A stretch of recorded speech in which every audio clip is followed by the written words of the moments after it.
Hey guys, welcome back to Football by Rob. It's Rob here. I just got done predicting the World Cup. I've done this bracket challenge thing. I'm not going to scroll because I don't want to give it up. You can check it out in a video. And yeah, basically, yeah, I've gone and predicted who I think will win the World Cup and how it'll pan out. We'll see how it goes. And we're going to revisit that video when it's done.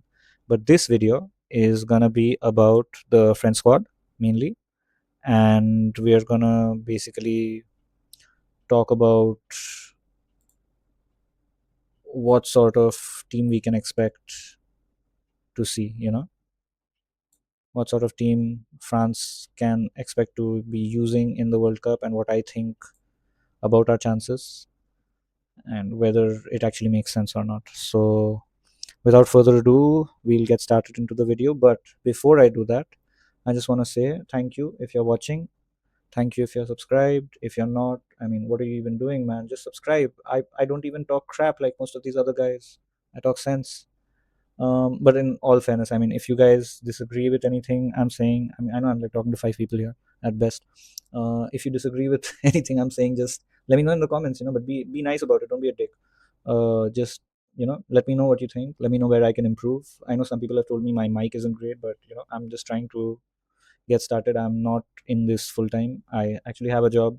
Fun fact: I have a meeting tomorrow, but I'm trying to get this recorded late night so I can make the content for the World Cup and at least try. Yeah, that's about it. I also make these artworks. I'm gonna have them come up on the screen while I speak, and they're basically around pop culture and sports related. And I just make them, by hand. I draw them on my tab. Uh, there's no AI. It's all hand drawn. And if you want to check them out, that'd be really helpful. I'd appreciate that. So, yeah, that's about it. Enough self plugging and all that jazz. Let's get into this. So, France. France are on the cusp of creating World Cup history for themselves. Now, this is a team that, for the majority of the history of the World Cup, has been relatively irrelevant. Okay. And I mean, what? I think they hosted in 1938, and then they had these moments in time. I mean, like 1958 was when they came close early on, and Just Fontaine was there, and they lost in the semis, I think to Sweden, if I'm not mistaken. And then you had this lull where France weren't really, any good. They were just making up the numbers, also rans. And then it came to the 80s where you had this, this first wave of real talented French players emerge, and you had people like Michel Platini and Jean Tigana, Alain Giresse, and Luis Fernandez, and stuff like that. And it was great, but while they did win the 84 Euros, but they never managed to uh, you know translate whatever European pedigree that they had at a World Cup stage. They came close in 82 and 86.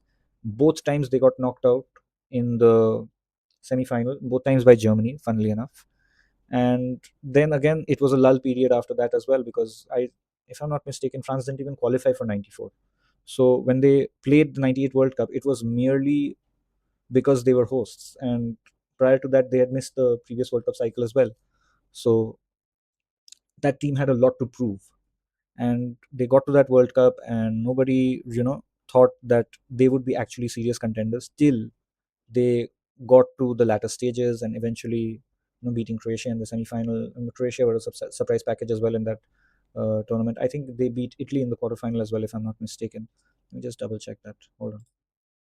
So if we go to the World Cup here, I just want to double check that because I'm not sure how accurate I am right now. Yeah, yeah, they did beat Italy in the quarterfinals. So up until that point, nobody was taking France seriously in '98, and it was sort of this coming of age moment, not only for that team but for a nation, right? And then since then, if you see, like in this century, France has been one of the most consistent European teams, at least I will say. I think the only other team that can chat to France in terms of World Cup pedigree in the last 20, 30 years is probably Germany. and maybe Argentina as well, because they got to the 2014 final and 2020 final as well. So I'll be honest. I mean, if you look at France, it's 98 final, they won. 2002 group stage, fair enough. 2006 final, they won. Sorry, they lost the final to Italy, but finalists nonetheless. 2010 group, 2014 quarter final, lost to Germany. 2018 final, 2022 final, and you won 2018 and just narrowly missed out on 2022. So France have gone to four finals in the last, what, seven World Cups, basically. And that's amazing. I mean, when you consider there are some teams like Italy who are missing out on World Cups altogether. They've missed out on three World Cups now back to back. So that puts into perspective just how impressive it is when a team like France or a team like Germany, they are always consistent. I mean, I'll say Germany are probably the best team in World Cup history period, when you consider how consistently they were getting to the latter stages of each tournament, even though a lot of the times when they start those tournaments, nobody really considered them as one of the main contenders. So you just go back to what, let's not do pre-war. So 54 final they win, finalists. 58, okay, nothing. 62, nothing. 66 finalists.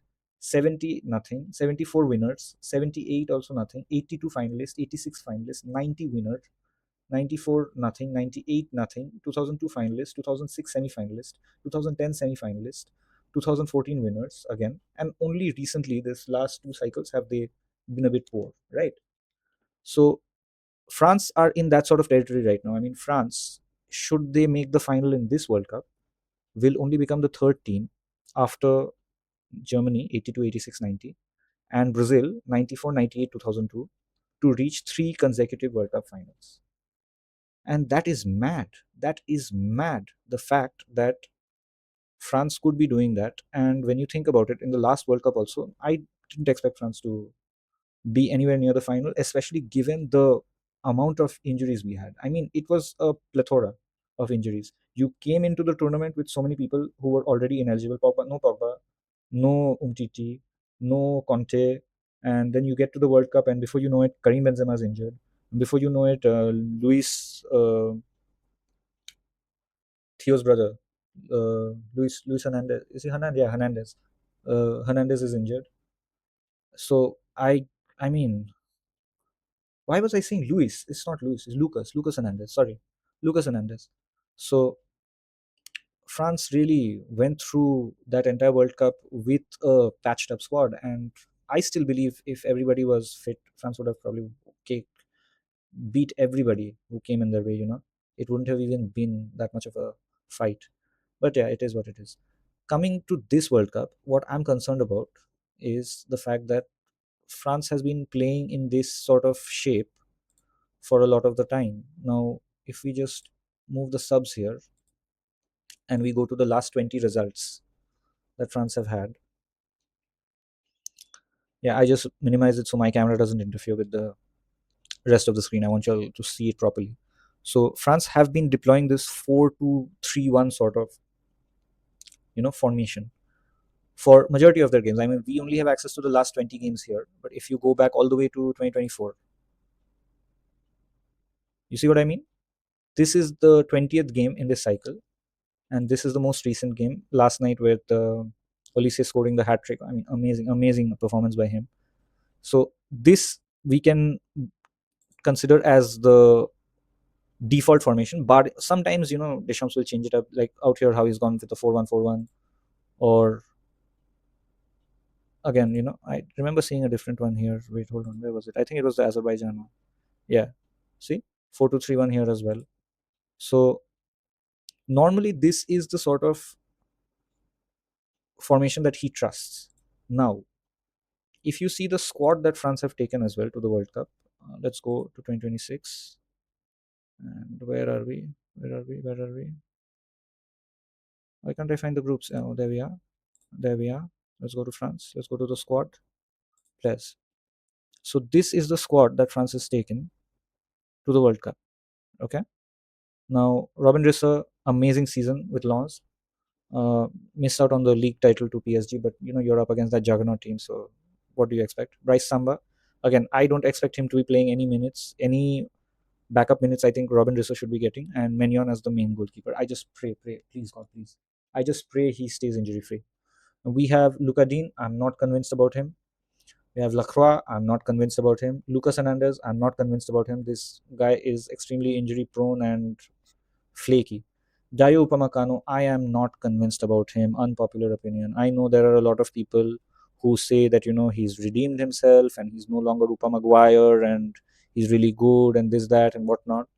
But I don't see it, guys. I just don't see it. I mean, I'm gonna be honest with you. Maybe I'm nitpicking a bit too much. Maybe. But I will just go to this game.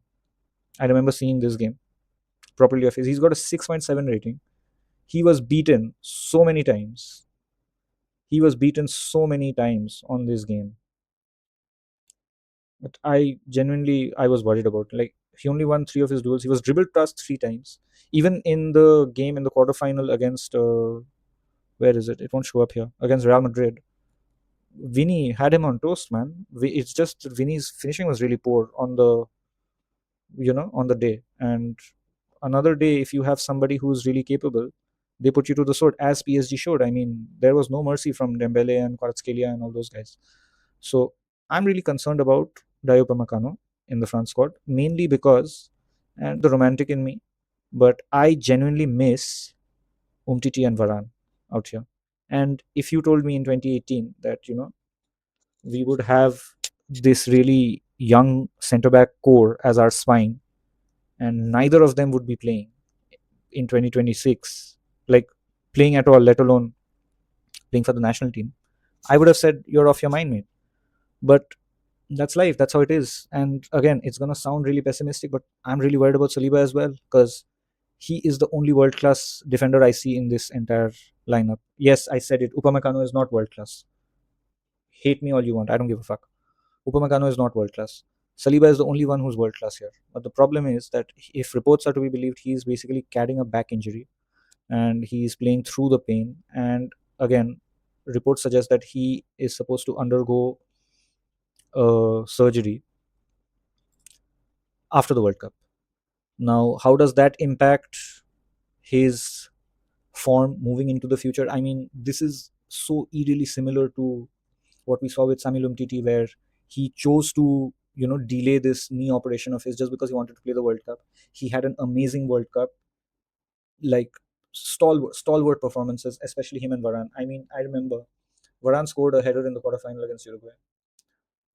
Umtiti scored the only goal, the winner, in the semi-final against Belgium, and I still maintain that if it wasn't for Umtiti and Hugo Lloris, whom I have maligned to no end, France would not have won that semi-final. Belgium were the better team on that day. And again, unpopular opinion, Eden Hazard deserved the 2018 Adidas Golden Ball ahead of Luka Modric. But people don't want to talk about that because Luka Modric has Real Madrid PR and Croatia final PR. But I think Eden Hazard was the best player in that tournament. But that's a conversation for another day. If you disagree with me, let me know in the comments. Anyway, so coming back to the topic, I'm worried that Saliba might end up having something like Umtiti, where he just because he is so desperate to play the World Cup, he ends up, you know, messing up his own health and future prospect, basically. And I hope I'm wrong. Please God, prove me wrong. But yeah, so I'm not convinced about these two guys. I am not also convinced about Theo Hernandez. He has not been the same Theo Hernandez that we knew from, say, his AC Milan time when they won the Scudetto, or before that when he was, really instrumental in France's Nations League win, I think in 2021, and the run in the World Cup as well to the final in 2022. Theo even scored in the semi-final against Morocco, if I'm not mistaken. So, I mean, he's just been off it, man. And I don't know if it's the off-field distractions or if it's Al Hilal or if it's something else. But I just find it really hard to place my faith in him at this point in time. And yeah, I'm worried, bro. I'm worried. This defense does not fill me with confidence. Only Saliba, but Upamecano has so many bozo moments in him that I'm just worried. And even on the off chance, if you say, okay, we can look at the bench. Who's on the bench? Who is on the bench for backup for these guys? It's people like Maxence Lacroix. It's people like where is this fella? I'm I'm worried, man. I'm genuinely worried. You have we need better players, man. So I'll be honest with you. If you have Konate as the backup here, and you have, who else do you have? Where's Lacroix?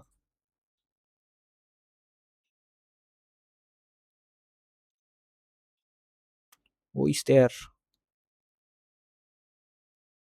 Why can't I see him?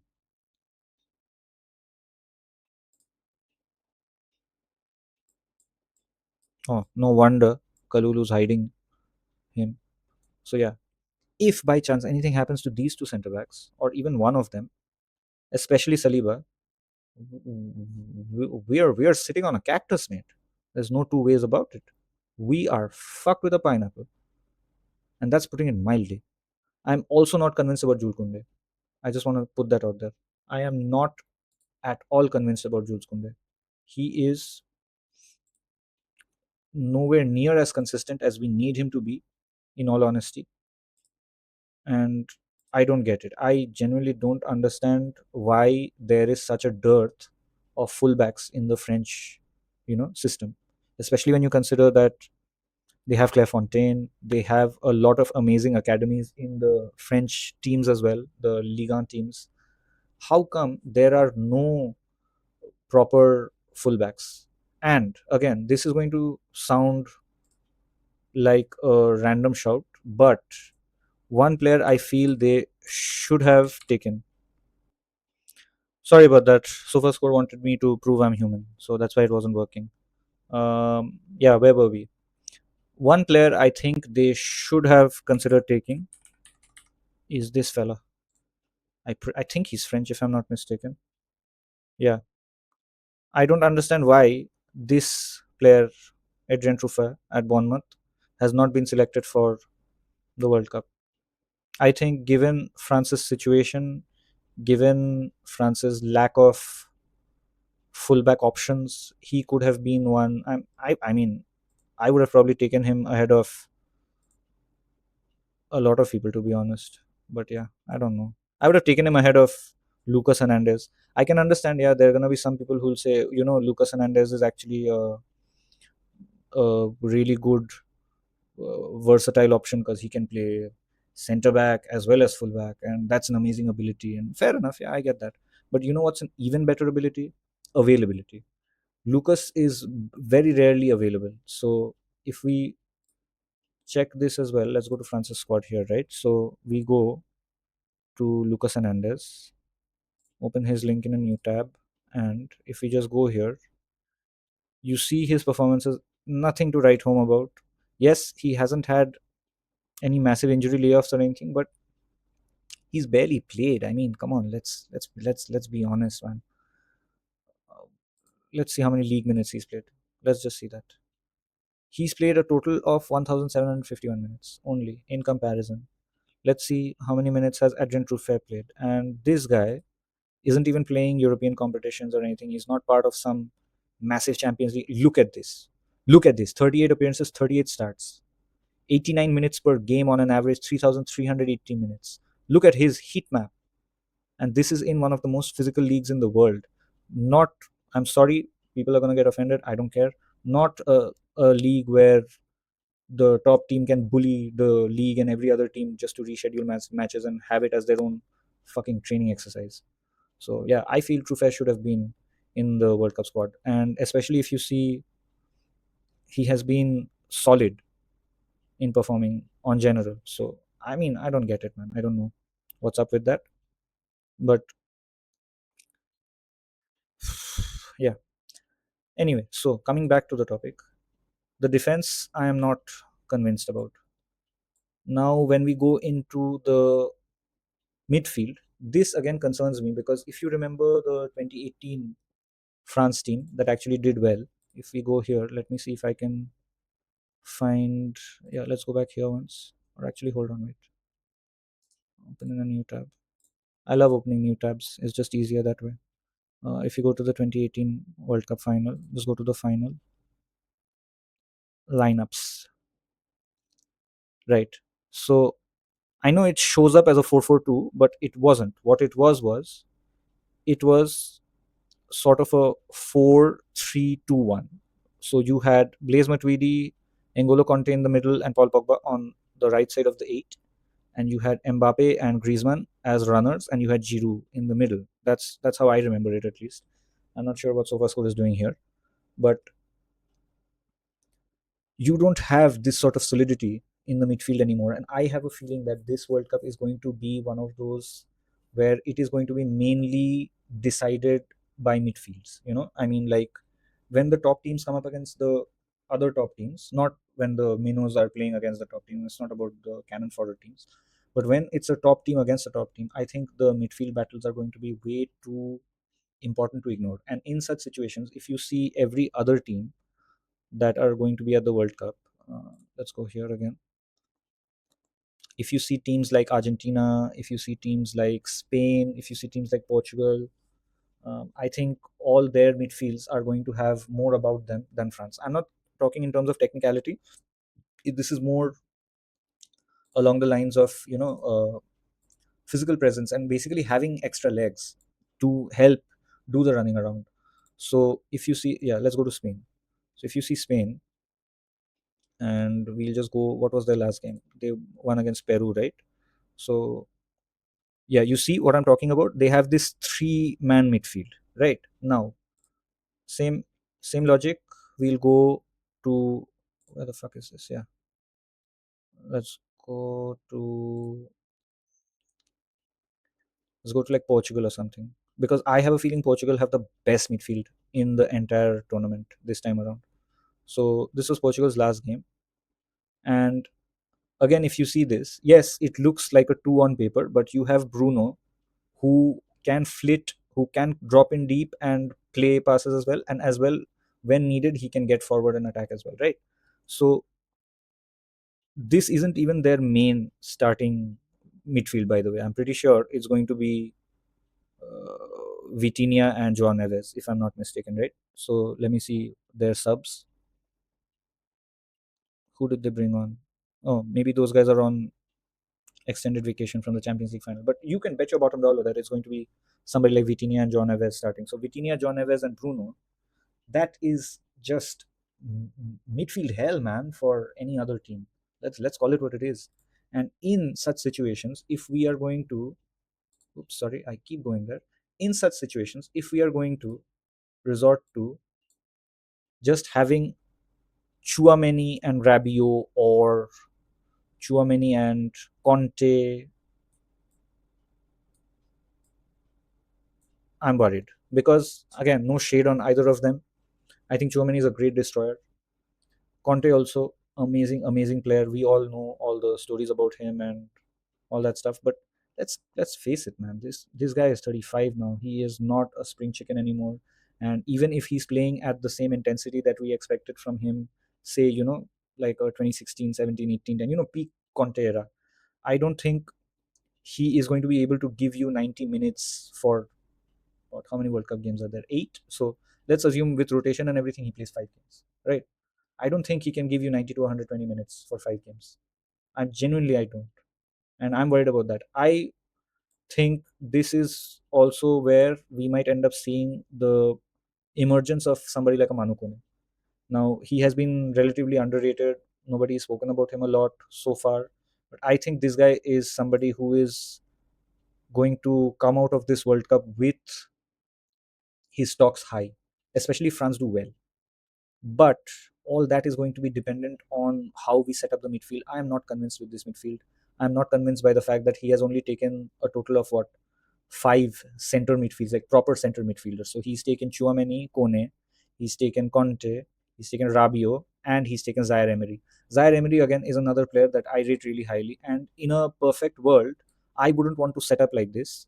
But I can understand why Deschamps is doing this, because he's also faced a lot of criticism for being too, risk averse. And this was especially seen in Euro 2024. God, that was so hard to watch as a France fan. We just struggled to score goals, just barely scraped through games and tournament and teams. And eventually we were beaten by Spain, and rightfully so. Spain were the better team and deserved to win that final as well. we deserve to beat us as well, even though we took the lead.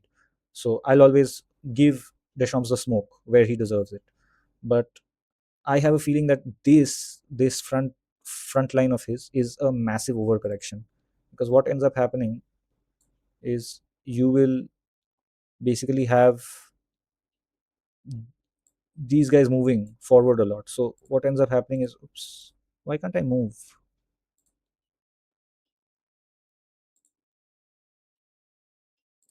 Okay, I'm struggling with this. Anyway, bugger that. Yeah. So what ends up happening is, when France are in attack, you're going to see situations like Dembele floating in and around, and he will either be going here or here. You have Olise also trying to make it up front. And what France really have going for them is the fact that all these four players can be interchangeable. Mbappe can go to the left, and Dembele is playing up front, and Doué is playing as a second striker, or you have Doué playing this side, and you have Olise playing as the number 10.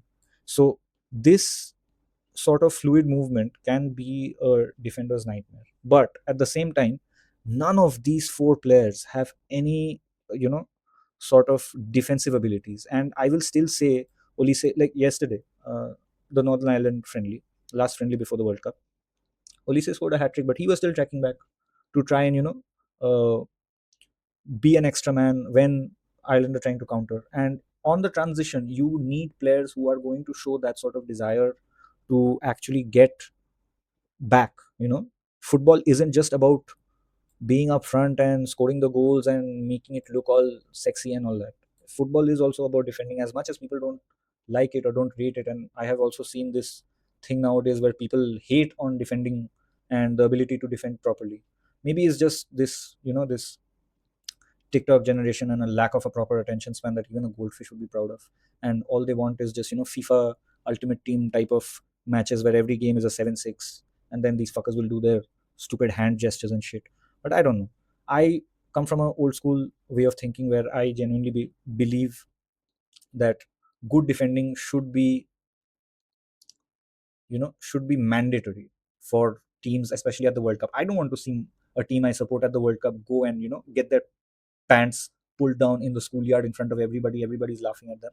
This this sort of this Bayern type of game where there's 5-4. Can you imagine scoring 4 goals at home and not winning? I'd be mad. I'd be pissed. I'd be vexed beyond reprieve. Let's not get it twisted. But I don't understand how everybody keeps lauding this sort of bullshit. Yeah, it's fun to watch as a neutral. You'd be fucking killing yourself if your team played like that every week. Let's call it what it is. But people don't want to do that. But that's a story for another day. We'll get to that on another time. So coming back to this, in a situation where you have all these four players bombing forward, we are going to be left exposed in this sort of situation. Now, max to max, what can you say? Maybe you have some sort of a situation where maybe Kunde moves a bit ahead, and you have this sort of a two-man, two lines of threes basically. But even then, you're going to leave a lot of space here. You're going to leave a lot of space here. Anybody who wants to get in will be getting in through these sort of spaces. So I'm not really sure if only having two midfielders is a good idea. If I would set up, how would I set up France now? So we've spoken about the issues that I see. How would I set up France? This would be my setup. First of all, I would have, why is Truffet not here on this squad? Maybe he's never been selected, probably. Could be. But what I would have is, I would have Chouameni, Kone, or maybe I would have Chouameni. Yeah, Chouameni, Kone can be this side, and I would have somebody like Conte. Again, unpopular opinion. I'm not a fan of Rabiot. I think Rabiot has too many issues in his, in his off-field situations. Let's call it that. His mom is his agent, and there have been a lot of issues that have bubbled up in the French squad because of ego clashes between his mom and Mbappe's mom, and I don't know who else was involved in all that. But I don't think France need any of that sort of drama or external bullshit, in all honesty. So what I would do is, I would not have Rabiot in this team. I get it that Deschamps really likes him, but yeah, I wouldn't. And I would have, unpopular opinion, I would have Mbappe playing up front as a proper number 9. Proper number 9. Okay, we're if we are putting, yeah, let's put it in properly. How we would have it? Probably like this, or we can have, yeah, something like this basically, where you have enough coverage. You have these guys up front as well. You have them slightly up front as well. And yeah, you have Mbappe up front. I don't want him on the wings at all. I know he wants to play on the left and all this bullshit, but I don't want him on the left. And I don't want him being a liability on the wing. Again, a lot of people will talk about Mbappe being the, that one spark in an otherwise really dull French team in the 2022 final. But as a France fan, and I'm a massive Mbappe fan as well, I have countless of his shirts in the cupboard right here. I think Mbappe was the one at fault in that game, even though Dembele gave the penalty away and all that. Mbappe's lack of tracking back is what causes the second goal to happen. Mbappe's lack of defensive work ethic is the reason why Dembele and Giroud gets subbed off. And again, I don't think it was any fault of Giroud's, to be honest, where he had a decent tournament up until that point, and he was even setting up a lot of goals. And the the hold up play that he brought was pretty decent, pretty decent, way better than what I expected of him. But because Mbappe let the team down basically, it just wasn't the same, and you were playing catch up after that. And yes, I understand that he's the guy who produced the moments, and you had Marcus Thuram come on and Kolomuani come on, and at the end, if he just passes it or hits it and it doesn't hit Dibu Martinez's leg, we were talking about a different story. But we would never be in that position to begin with if Mbappe just fucking tracked back. But he won't, and because he won't, I don't want him anywhere near this. And in case he keeps flitting here, even though his position is supposed to be here, I want Deschamps to have the balls to do to him what Guardiola did to Thierry Henry when Thierry Henry didn't listen. Everybody knows this story. If you don't know, Guardiola basically told Thierry Henry that you're going to play isolated on the wing like this, so that Messi has room to move around here. And Thierry Henry was like, but I want to move around out there. So I want to move around out there. Why can't I move around out there? And he didn't listen to Pep, and he eventually goes in and he scores a goal as well. And he's like, yeah, well, you know what? Look at me now. You better shut up. And Guardiola just benched him right then and there. Because if you're not going to listen to what I want to make you do, then you don't have a place in the team. Period. Period. I don't care if you're the dog's bollocks. I don't care if you have 12 goals in the World Cup in 14 games. I don't care if you are the next best thing since sliced bread. The team is bigger than you. Period. If you can't get on board, get the fuck off. It's that simple. And I have so much love for Mbappe. It's it's it's not even comparable. But and it gives me no joy to say this, but we cannot have a diva playing in the team. If you want to win the World Cup, you have to win it as a unit. You have to play for everybody. You cannot be an individualist and try to win the World Cup. It doesn't work like that. The best team wins the World Cup, not the best squad on paper. That is the fact of the matter. And I don't want to see Mbappe jeopardizing that. In a situation, hypothetically, if Mbappe ends up being a problem, I think there is enough in this team to ensure that you basically have other people stepping up if and when needed. Are they as good as Mbappe? No, they are not. I'm not even gonna pretend that there are any players who can basically play or operate at the same level or produce moments at the same level of excellence and frequency that Kylian Mbappe has shown throughout his career. I mean, this guy is a generational talent. As much as people want to make jokes about him and call him a dictator and where's your Champions League and what the fuck happened to your Ballon d'Or, I get all that. And this guy is a baller, absolute baller. But he needs to have his mind in the right place. He can't be this, this individualist diva sort of mentality. It's not going to help. It is not going to help. And I hope, I'm pretty sure he's not going to see this video, right? I'm a fucking nobody. But I genuinely hope that there are people in his inner circle who are telling him that, buddy, you are not the dog's bollocks. You need to put the work in as well. You need to do that. Now, whether he listens is a different story. I would I would want I would want him to play for the team, make it a team game. But hopefully he does that. On the off chance he doesn't, I think we can play Marcus Thuram up front. More than enough. And then again, that gives you another option as well. If you want to have that gamble and if you want to leave Theo alone, or you basically tell Kone that, anytime when we are not on the ball, you have to be doubling up and helping Theo on this wing. Maybe you can do that. Or maybe you move Chouameni here since Conte can't be playing all the games, and you have Zaire Emery as well. And then you have Zaire Emery maybe moving forward and the free role to see how that works out. That's also a possibility. But I'm still not entirely convinced with this team, to be honest. I even Jean-Philippe Mateta, he's been a late call up because Hugo Ekitike picked up a really bad injury that's going to keep him out till what I think January or February next year. So we are wishing Hugo Ekitike a speedy recovery. Hopefully, he can come back in some sort of proper shape and form for Liverpool and for France. Uh, but yeah, because he's not there, you have Mateta, and a lot of people are also, um, you know, a bit dismissive about him, and I can understand that because he isn't playing at a top tier club and he's never been at that sort of level in his career. But I think Mateta is a really good profile. In Mateta, you have the same Olivier Giroud type of mold, where his hold up is really good. He can be a pest for the centre backs. He's really physical, so there is a chance that even when he is not scoring or shooting or effective in front of goal, he is still enough of a presence, a factor that allows the other teammates of his to thrive in that sort of situation. I mean, if you have somebody like Mateta playing, hypothetically, Mateta would be perfect for having runners like Mbappe Olise through him.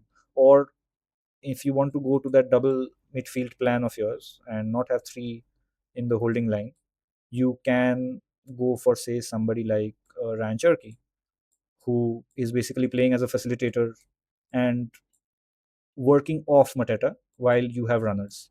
And yeah, I think that also could be an effective strategy as well. France have a lot of ways where they can hurt opponents. But again, it all comes back. I know I probably sound like a broken record. It all comes back to how well you can contain their midfields and what this backline is going to be like. How many bozo moments is Upamecano going to have? What sort of ball watching is Jules Koundé going to do?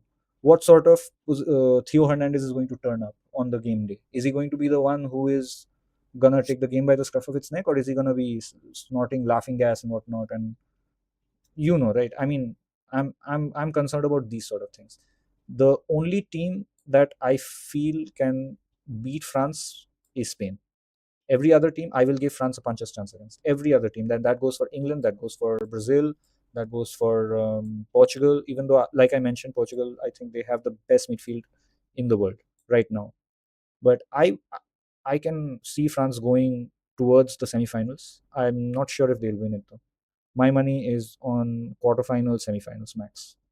But yeah, let's see. Hopefully, I'm proven wrong. I wouldn't mind it one jot if I'm proven wrong. Given the fact that the last World Cup ended in such agonizing heartbreak, nothing would fill me with more happiness than to see our boys win it again. And yes, I keep saying our boys. Yes, it's fucking my team. Don't come at me. I don't give a fuck. But yeah, that's about it, guys. I think I've rambled on for a long time. We will be doing France related content for most of the World Cup, but I will also try and talk about other relevant topics as well if and when they come up. It's a bit hard for me because, like I mentioned, this is not my full time job or anything. I'm actually trying to do this while I have a career and a life. Not that YouTubers don't have lives or anything, I don't mean that. But yeah, so every little bit helps. If you think what I've said makes sense, drop a comment, let me know. If you think what I've said is absolute hogwash, let me know that as well. But just be kind about it, okay? Don't be a dick. And that's about it. I'll see you guys in the next one. I'm also going to put a link for my t-shirts and stuff and the artworks that I do. And check them out if you want. Every little bit helps. That's me signing out. Peace out, guys. Catch you in the next one. Cheers.